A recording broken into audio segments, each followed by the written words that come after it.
So introducing Ferguslie, I'm sure it's a community that most of us will be familiar with.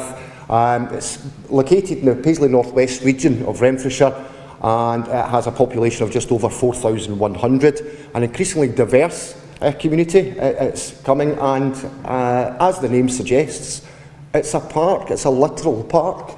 It's very green. It's been one big regeneration project since 1969, and despite that, repeated regeneration attempts continues to experience some quite severe socio-economic challenges. I would argue it as a level of social capital and community spirit and a sense of collective responsibility. I would argue, not looking to start a fight, unrivalled anywhere else in the country.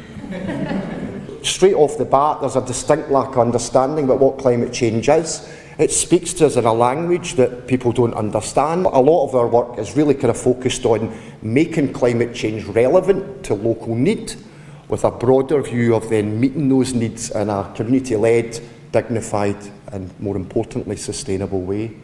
There's a lot of negative perceptions that exist as well in regards to what the climate change agenda is. Quite often climate change is framed as in it's taking something away from us, it's increasing the cost for our one annual holiday a year, like we're going to need to stop eating meat, when in actual fact climate change presents a number of different opportunities as well.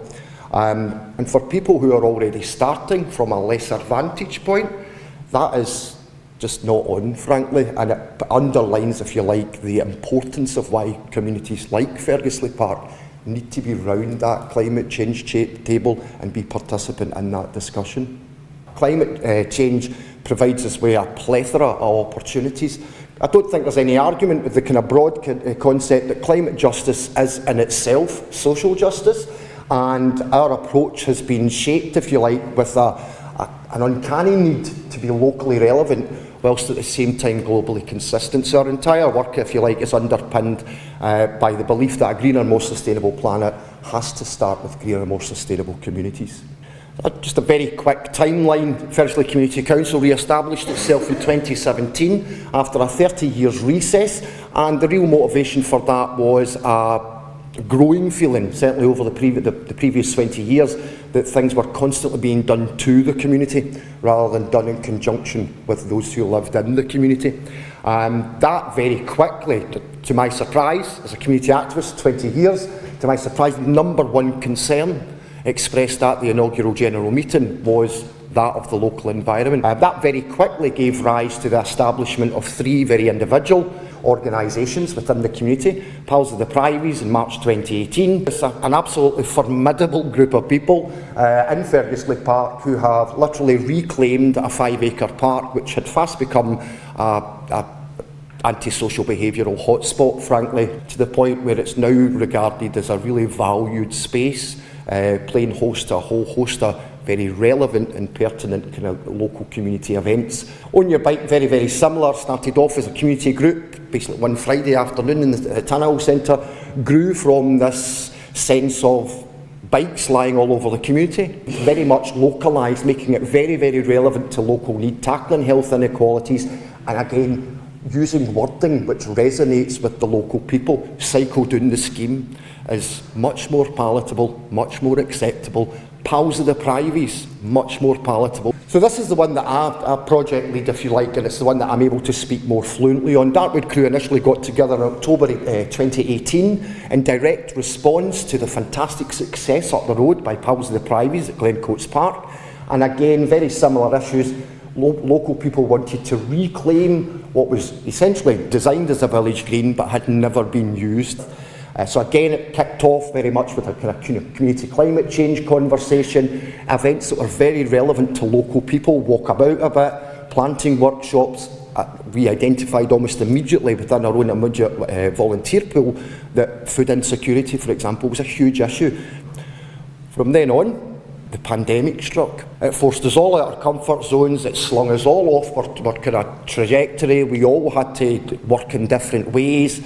And my God, the sustainable solutions we identified when we were forced out of our comfort zones and forced to work in different ways really bring into question the 50 years regeneration that had gone on in Ferguslie before, but that's my activism head coming on there, and I'll put that in a box for a minute. But it produced some fantastic results in terms of empowering local people to identify their own bespoke, sustainable solutions to tackle those historic and in many cases entrenched socio-economic problems, namely poverty, health inequalities, long-term multi-generational unemployment, and a feeling that it was someone else's responsibility to sort those problems out, which is for the birds, really. So after the pandemic, Darkwood crew, if you like, launched what's called the Reduce, Reuse, Recycle Ferguslie initiative. It's an award-winning now, multifaceted regeneration project, if you like, very, very climate change focused.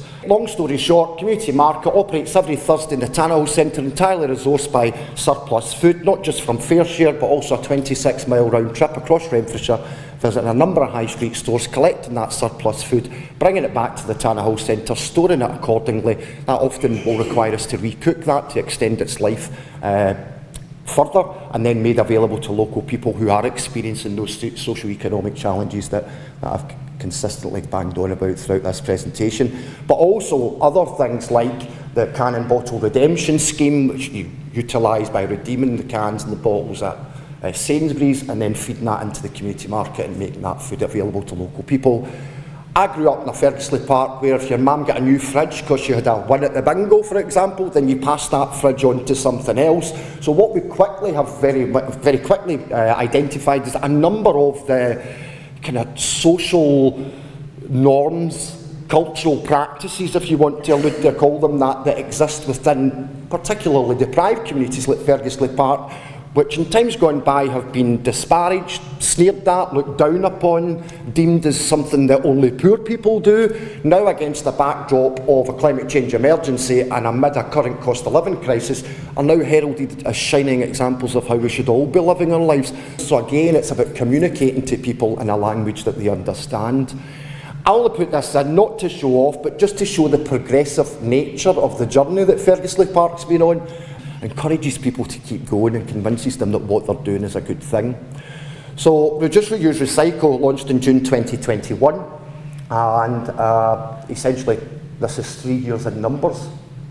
Feels like a fortnight. I can't believe that it's been 3 years, to be fair. And I suppose just to sum up, the key principles in learning over recent years in Ferguslie Park are that when problems is all we look for, problems is all we'll find. And what we need to do is we need to reframe that narrative. We need to focus on what is strong and not what is wrong, and that's exactly what we've done in Ferguslie over recent years.